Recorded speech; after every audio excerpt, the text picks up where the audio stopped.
5 وقت کی نماز یہ میرے نبی کی آنکھوں کی ٹھنڈک ہے. 5 وقت کی نماز اس امت کی شان پہچان ہے. اور اللہ تعالیٰ نے پہلی امتوں پر اتنی بڑی مشقت ڈالی کہ ان کی نماز مسجد کے علاوہ کہیں نہیں ہوتی تھی، مسجد میں ہی ہوتی تھی. ہمارے لیے کتنی آسانی کر دی. جاب میں ہے مصلی بچھا نماز پڑھو، چلو مصلی بھی کوئی نہیں، زمین دیکھ اس پر کوئی گندگی تو کوئی نہیں ہے، بس زمین بھی تیرے لیے پاک ہے، چل نماز پڑھا. اور آسانی کر دی، پانی کوئی نہیں ہے کوئی بات نہیں، مٹی میں ہاتھ مار، منہ پہ مل، پھر ایک ہاتھ مار، یوں کر، چل نماز پڑھ، میں تیری قبول کروں گا. یہ کسی امت کے ساتھ یہ نہیں ہوا. انہیں وضو ہی کرنا تھا چاہے پانی 50 میل پر موجود ہو. اور ہمارے لیے پانی کوئی نہیں ہے، چلو تیمم، مٹی میں ہاتھ ہمارا یوں کیا، پھر ہاتھ ہمارا ایک یوں کیا ایک یوں کیا، چل بھائی اللہ اکبر قبول. عمار بن یاسر رضی اللہ تعالیٰ عنہ سفر میں تھے، ان کو نہانے کی ضرورت ہو گئی، نائٹ فال ہو گیا.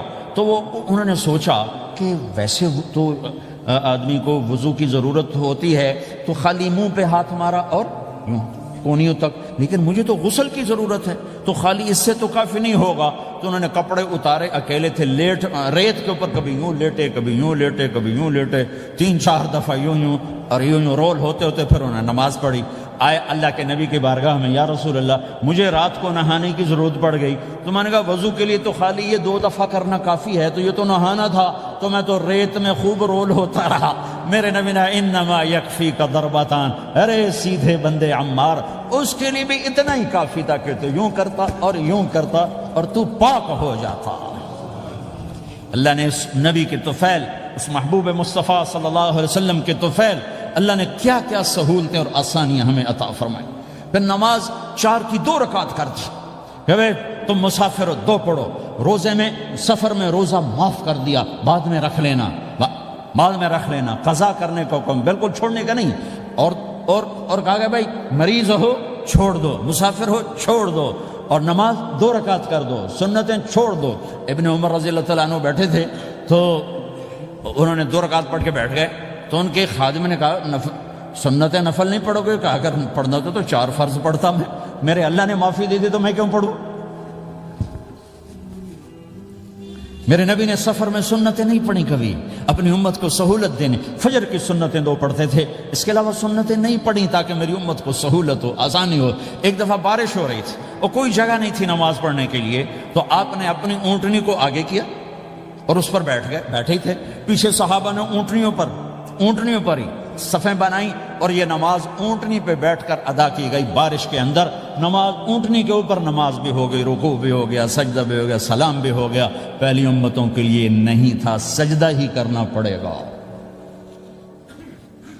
یہ اللہ کے محبوب مصطفیٰ صلی اللہ تعالی علیہ وسلم کی طفیل، میرے اللہ نے ہم پہ فضل و احسان کیا. تو میرے نبی کی زندگی میں عبادات میں نماز سب سے اعلیٰ نظر آتی ہے، سب سے نمایاں نظر آتی ہے.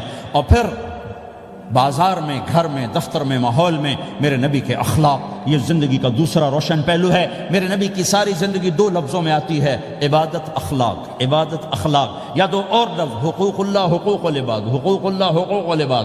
حقوق اللہ میں نماز سب سے اعلیٰ، اور حقوق العباد میں لوگوں کی برداشت کرنا، لوگوں سے درگزر کرنا، معاف کرنا، جھوٹ سے بچنا، دھوکے سے بچنا. میرے نبی سے پوچھا گیا یا رسول اللہ مسلمان کنجوس ہو سکتا ہے؟ ہم نے کہا ہو سکتا ہے. یا رسول اللہ مسلمان کمزور ہو سکتا ہے، بزدل ہو سکتا ہے، ڈرپوک ہو سکتا ہے؟ آپ نے کہا ہو سکتا ہے. یا رسول اللہ مسلمان جھوٹ بول سکتا ہے؟ آپ نے کہا نہیں، جھوٹ نہیں بول سکتا، جھوٹ نہیں بول سکتا. ہاں، الا لعنت اللہ علی الکاذبین، جھوٹوں پہ اللہ کی لعنت. اس لعنت کے ساتھ 400 پاؤنڈ بچا لیے، 4000 بچا لیے، 4 ملین بچا لیے، 4 بلین بچا لیے، 4 ٹریلین بچا لیے، ساری دنیا کو بچا لیا، اور اوپر اللہ کی لعنت پڑی تو اللہ کی قسم گھاٹے کا سودا ہے. اور سچے ہو گئے، سچ بولا، یہ میں 100 پاؤنڈ کماتا ہوں، لے لو جو لینا ہے اس میں سے. یہ میں 1000 پاؤنڈ کماتا ہوں، لے لو جو لینا ہے. یہ میں 50,000 پاؤنڈ کماتا ہوں، لے لو جو لینا ہے. کہ مسلمان کی زبان سے جھوٹ نہیں نکلتا، سچ ہی بولتا ہے. آپ تشریف لے جا رہے ہیں، ایک آواز ہے یا رسول اللہ، آپ نے یوں دیکھا کوئی نظر نہیں آیا. پھر آواز ہے یا رسول اللہ، تو آپ نے دیکھا کہ ہرنی ڈیئر چھوٹی وہ کھڑی ہوئی رسی میں بندھی. تو آپ نے کہا کیا ہوا؟ کہا جی آپ کا صحابی مجھے پکڑ کے لایا ہے، میرے چھوٹے چھوٹے بچے بھوک سے رو رہے ہوں گے، آپ مجھے چھوڑ دیں، میں بچوں کو دودھ پلا کے واپس آ جاتا. مجھے پتا ہے میرے اللہ کی تقدیر میرے بارے میں کیا ہے. تو آپ نے کہا اگر تو واپس نہ آئی تو پھر تو اس نے کہا مجھے اللہ جہنم میں ڈال دے۔ آپ نے اس کی رسی کھول دی، خود وہیں بیٹھ گئے۔ اس نے دوڑ لگائی اور پہاڑوں میں گم ہو گئی۔ تھوڑی دیر کے بعد وہ دوڑتی ہوئی آئی اور آ کے سر یا رسول اللہ میں حاضر ہو جاؤں۔ تو آپ نے اس کو باندھ کے وہیں آپ بیٹھ گئے نہیں۔ دیر کے بعد وہ صحابی آئے جنہوں نے اس کو شکار کیا تھا، پکڑا تھا، تو کہنے لگے، ان کا یا رسول اللہ آپ یہاں کیسے؟ کہا میں ایک درخواست لے کر آیا ہوں۔ کہا کیا؟ کہ یہ ہرنی مجھے ہدیہ کر دو۔ کہا یا رسول اللہ سب کچھ آپ کا ہے، کہنے بس یہ ہدیہ کر دو۔ یا رسول اللہ حاضر۔ تو آپ نے اس کو لے کر رسی اس کی گردن سے نکالی کہ جا بچی اپنے بچوں کے پاس جا کے خوشی منا، سچ نجات دیتا ہے اور جھوٹ ہلاک کرتا ہے۔ ایک ہرنی جان کی بازی کھیل گئی سچ بولنے کے لیے، تم چند پونڈوں پہ جھوٹ بولتے ہو، ایمان کو برباد کر کے رکھ دیتے ہو۔ مسلمان جھوٹ نہیں بولتا، مسلمان دھوکہ نہیں دیتا، مسلمان کی زبان سے سخت بول نہیں نکلتا، کسی کو بے عزت نہیں کرتا، کسی کو کی بے اکرامی نہیں کرتا، کسی کا دل نہیں توڑتا، کسی کو ذلیل نہیں کرتا، خود سہتا ہے، اوروں کو خوشیاں دیتا ہے، خود دکھ سہتا ہے، اوروں کو راحت دیتا ہے، خود تکلیف سہتا ہے۔ یہ میرے نبی کے اخلاق ہیں، یہ میرے نبی کی زندگی ہے، اور یہ اسلام کا سب سے بڑا چیپٹر ہے، وہ سب سے مشکل چیپٹر ہے۔ جب میرے نبی نے لمبی نمازیں پڑھی تو اللہ نے روک دیا کہ میرے حبیب ما انزلنا علیک القرآن لتشقى، اتنی لمبی نماز نہ پڑھ کے تو تھک جائے۔ میرے نبی نے تبلیغ میں زور دکھایا تو اللہ نے روک دیا، فلتذهب نفسك علیہم حسرات، میرے نبی اتنا غم نہ کر کے آپ خود ہی آہیں بھرتے بھرتے آپ مر جائیں۔ میرے نبی نے مال سارا خرچ کیا، اللہ نے اس سے بھی روک دیا، ولا تبسطها كل البسط فتقعد ملوما محسورا، اتنا خرچ نہ کریں کہ آپ خود پھر دکھی ہو کے بیٹھ جائیں۔ خرچ کرنا بہت بڑا عمل، تبلیغ سب سے سارے عملوں کا سردار عمل، تبلیغ سے بڑا کوئی کام ہوتا تو اللہ نبیوں کو دیتا، اگر تبلیغ سے بڑھ کر کوئی کام ہوتا تو اللہ نبیوں کو دیتا، گشت سے بڑھ کر کوئی محنت ہوتی تو اللہ نبیوں کو دیتا۔ 950 سال نوح علیہ السلام گشتی کر رہے ہیں، اور اللہ کی مان لو، اتنا عظیم عمل کا میرے نبی درمیانہ نماز سب سے بڑی عبادت، میرے نبی درمیانہ کام، لیکن جب میرے نبی نے اخلاق اچھے کیے، دشمن کو معاف کرنا۔ تو ایک آدمی آپ سوئے ہوئے تھے، آپ کی تلوار لٹکی تھی، ایک آدمی آیا، اس نے آپ کی تلوار اتاری اور یوں ہماری پسلی میں، آپ اٹھ کے بیٹھ گئے۔ اب وہ قتل کے ارادے کے لیے آ چکا ہے اور تلوار یہاں ہے، کہتا من یمنعک منی، اب بول تمہیں کون بچائے گا؟ تو آپ نے مسکراتے ہوئے کہا اللہ، تو اس کے ہاتھ سے تلوار گر پڑی، تو آپ نے اٹھا لی، آپ نے یوں سیدھی کی، اب تو بچا، تجھے کون بچائے گا؟ وہ کہنے لگا مجھے تو ہی بچائے گا۔ وہ تو اللہ کو جانتا نہیں تھا، کہا بابا مجھے تو ہی بچائے گا۔ تو آپ کہتے ہیں اس کا سر اڑا دو، یہ نبی کو قتل کرنے آیا ہے۔ میرے نبی نے فرمایا کلمہ پڑھتے ہو؟ کہا نہیں پڑھتا۔ کہا جاؤ معاف کیا۔ یہ میرے نبی کے اخلاق ہیں۔ 20 سال جنہوں نے قتل کے منصوبے بنائے، مکہ والے، جب آپ مکہ میں فاتحانہ داخل ہوئے، ابو سفیان سب سے زیادہ آپ کو دکھ پہنچانے والوں میں پیش، تو آپ نے ابو سفیان کو عزت دی۔ جو ابو سفیان کے گھر میں داخل ہوگا اس کو کچھ نہیں کہا جائے گا۔ آپ تو ابو سفیان کو بلا کے سولی پہ لٹکاتے، اور آپ کہہ رہے ہیں جو ابو سفیان کے گھر میں جائے گا اسے کچھ نہیں کہا جائے گا، جو بیت اللہ میں ہوگا اسے کچھ نہیں کہا جائے گا۔ سارا مکہ سامنے، آپ یوں بیت اللہ کا دروازے پر یوں دونوں ہاتھ ایسے ٹکا کے کھڑے تھے۔ پھر آپ نے کہا میں کیا کروں گا اب تمہارے ساتھ؟ تو سہیل بن عمر نے کہا آپ کریم ہیں، کریم کے بیٹے ہیں۔ تو آپ نے کہا جاؤ میں نے معاف کیا۔ یہ اخلاق آج مٹ چکے ہیں، مردوں سے، عورتوں سے، علم والوں سے، خانقاہ والوں سے، تبلیغ والوں سے، سب زیرو ہوئے پڑے ہیں۔ جب تک یہ اخلاق زندہ نہیں ہوتے اسلامی زندگی قائم نہیں ہو سکتی، اسلامی معاشرت قائم نہیں ہو سکتی۔ اور دین دو چیزوں سے آگے پھیلتا ہے، ایک دعوت اور ایک اخلاق۔ دعوت اور اخلاق، دعوت نہیں ہوگی تو اخلاق وہیں پڑے رہ جائیں گے، اخلاق نہیں ہوں گے تو دعوت کوئی قبول نہیں کرے گا۔ میرے نبی نے کتنے معجزے دکھائے مکے میں، نہیں کلمہ پڑھا۔ بدر میں ان کے 70 مارے گئے، فرشتوں کو دیکھا، جبریل کے گھوڑے کی آواز سنی، کلمہ نہیں پڑھا۔ خندق میں شکست ہوئی، کلمہ نہیں پڑھا۔ پانی نکلتے دیکھا، انگلیوں سے کلمہ نہیں پڑھا۔ ایک بکرے کا ایک بازو پکایا، ایک بازو بکرے کا، ایک اگلا جو بازو ہوتا، اور 40 آدمیوں نے کھانا کھایا اور ایک بوٹی کم نہیں ہوئی، کلمہ نہیں پڑھا۔ لیکن جب میرے نبی نے کہا جاؤ معاف کیا تو سارے ہی کلمہ پڑ گئے کہ واقعہ یہ اخلاق نبی کے ہو سکتے۔ حنین کی جنگ میں جب بھاگے لوگ، شکست ہوئی، تو ایک صحابی کا بھاگتے ہوئے پاؤں ہمارے نبی کا پاؤں پر آیا، اور جوتا سخت تھا، تو آپ نے کہا اوجعتنی، اور آپ کے ہاتھ میں چھڑی تھی، آپ نے اس کو یوں ماری، اوجعتنی، ارے تو نے مجھے کتنا زیادہ درد پہنچایا، دکھ پہنچایا۔ وہ بیچارے پگھل کے رہ گئے اور پریشان ہو گئے، اور فرماتے ہیں سارا دن میں پریشان، ساری رات پریشان کہ اللہ کے نبی کو میں نے تکلیف پہنچائی، اب میرا کیا بنے گا۔ اگلا دن ہوا تو اعلان ہو رہا تھا بھائی جس کا پاؤں نبی کے پاؤں پہ آیا تھا اس کو اللہ کے نبی بلا رہے ہیں۔ تو صحابی کہنے لگے میں نے سمجھا بس اب میری تو دنیا بھی گئی اور آخرت بھی گئی، اب میرے اوپر کیس بنے گا اور مجھے ڈانٹ ڈپٹ بھی ہوگی، میرا کتنا بڑا گھاٹا نقصان ہوگا۔ یہ حاضر ہوئے ڈرتے ڈرتے، تو آپ نے فرمایا میرے بھائی کل میں نے تمہیں چھڑی ماری تھی، وہ مجھے معاف کر دینا، اور یہ 80 اونٹ تمہیں ہدیہ دیتا ہوں، 80 کیملز یعنی 80 پراڈو، 80 رینج روور کا یہ میری طرف سے تمہیں ہدیہ ہے۔ وہ حیران پریشان، یہ میرے نبی کے اخلاق ہیں، یہ میرے نبی کے اخلاق ہیں۔ کانٹے بچھانے والی نے 4 دن آنا چھوڑ دیا، بیمار ہو گئی تھی، تو ہم نے اب کیا بات ہے، وہ ہمارے راستے میں اب کانٹے کوئی نہیں ہیں، کہا جی وہ بیمار پڑی ہے جو کانٹے بچھاتے تھے، تو آپ اس کے گھر چلے گئے، ماں جی خیریت تو ہے، اب ٹھیک تو ہیں، کہا بیٹا مجھے کلمہ پڑھا دے، بس تیرے اخلاق نے مجھے فتح کر لیا ہے۔ میرے بھائیوں یہ چیپٹر بھول چکے ہیں، بھول چکے ہیں، بھول چکے ہیں۔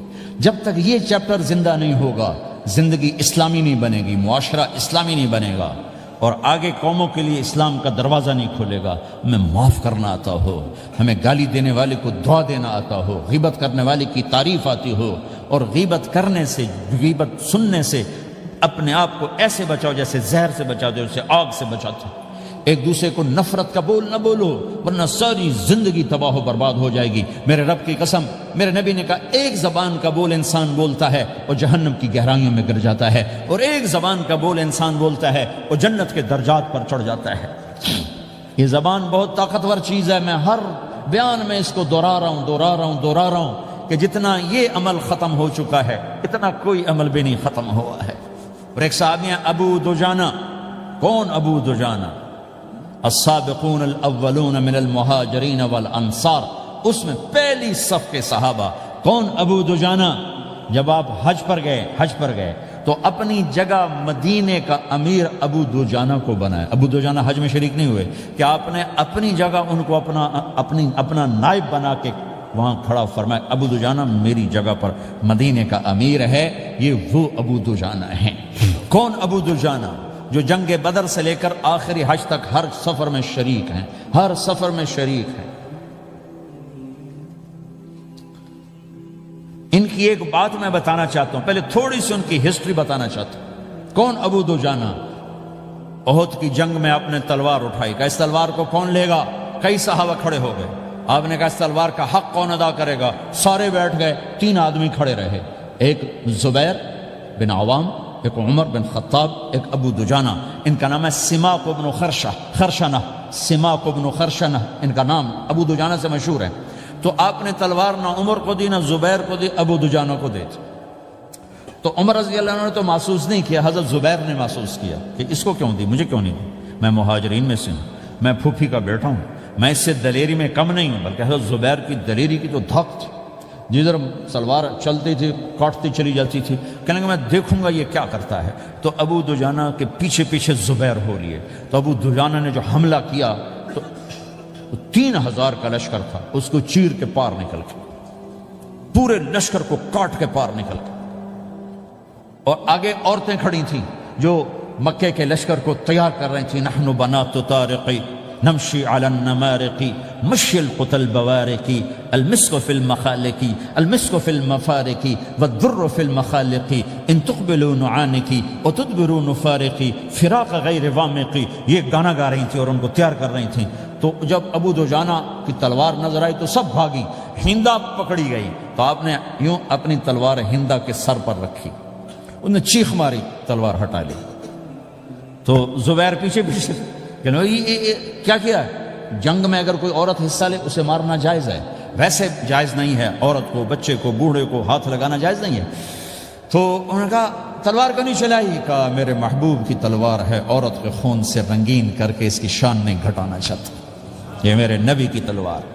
پھر واپس ہوئے، پھر اٹیک کیا اور پھر مجمع کو چیر دیا۔ سامنے ایک آدمی آ رہا تھا ہاتھی کی طرح، اتنا لمبا موٹا تازہ، تو زبیر کہنے لگے میرے جی میں آیا کبھی اس کی ٹکر ہونا پھر میں دیکھوں ابو دجانہ کیا چیز ہے۔ تو اللہ کا کرنا ایسا ہوا ابو دجانہ دونوں آمنے سامنے ہو گئے، تو وہ ایسے شاہ سوار تھے کہ دونوں طرف کے لشکر ذرا تھم گئے اور وہ دونوں بھڑ گئے۔ ابو دجانہ کے اپنے جوہر، اس پہلوان کے اپنے جوہر، غبار اٹھا، مٹی اٹھی، اور اس کی اپنی طاقت، ان کی اپنی طاقت، انہوں نے ابو دجانہ کو اس نے زخمی کر دیا۔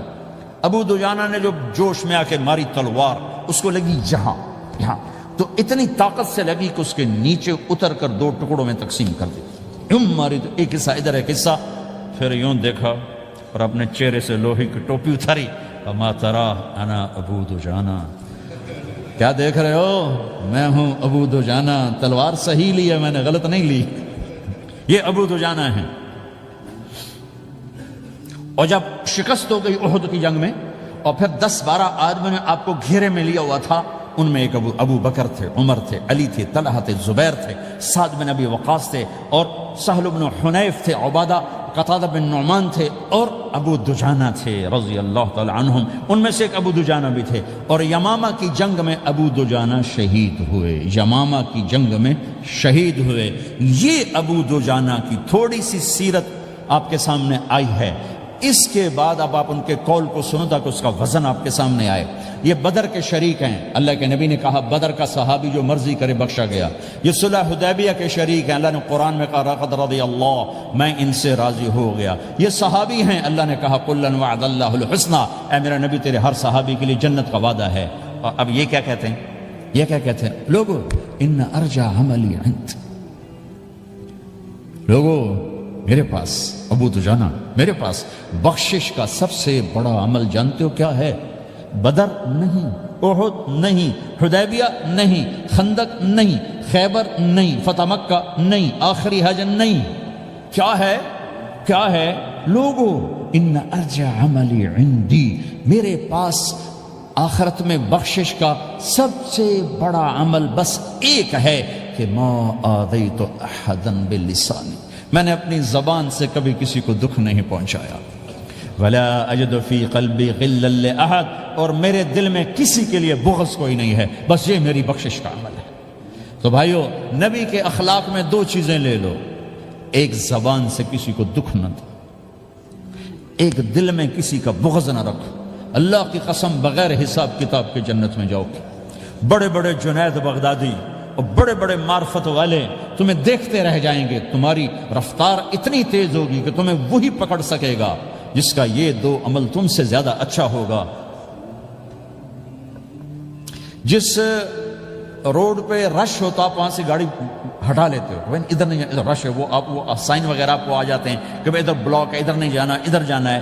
تو جہاں روڈ پہ رش ہوتا ہے تو قیمتی سے قیمتی گاڑی کی رفتار بھی آہستہ ہو جاتی ہے، اور جہاں روڈ خالی ہوتا ہے تو پرانی گاڑی بھی بھاگے جا رہی ہوتی ہے۔ ہمارے یہاں پرانی گاڑی ہوتی ہے نا، پرانی بسوں کے پیچھے لکھا ہوتا ہے نہ انجن کی خوبی نہ ڈرائیور کا کمال، خدا کے سہارے چلی جا رہی ہے۔ اور جس کے پاس ایسی گاڑی ہو، نہ انجن کی خوبی نہ ڈرائیور کا کمال، تو اگر اس کو روڈ خالی مل جائے تو وہ تو مرسیڈیز والے سے پہلے پہنچے گا، رینج روور والے سے پہلے پہنچے گا، بینٹلی والے سے پہلے پہنچے گا، رولز رائس والے سے پہلے پہنچے گا، جو وہ تو پھنسی کھڑی اور اس کا روڈ ہی خالی ہے۔ تو میرے بھائیو، یہ میں ایک مثال دیتا ہوں، عبادات کی روڈ پہ بہت رش ہے، نمازی بے شمار ہیں، روزے دار بے شمار ہیں، عمرے والے بے شمار ہیں، حج والے بے شمار ہیں، اور تہجد گزار بے شمار ہیں، علماء بے شمار ہیں، حافظ بے شمار ہیں، ذکر والے بے شمار ہیں، بہت رش ہے، تبلیغ والے بے شمار ہیں، لیکن جو اخلاق والا روڈ ہے نا، یہ خالی پڑا ہے۔ اس پہ موٹر زوکی پہ چڑھ کے آ جاؤ تو سب سے آگے نکل جاؤ، سائیکل پہ چڑھ کے آ جاؤ تو سب سے آگے نکل جاؤ، کہ روڈ ہی خالی ہے، اخلاق کا روڈ خالی ہے۔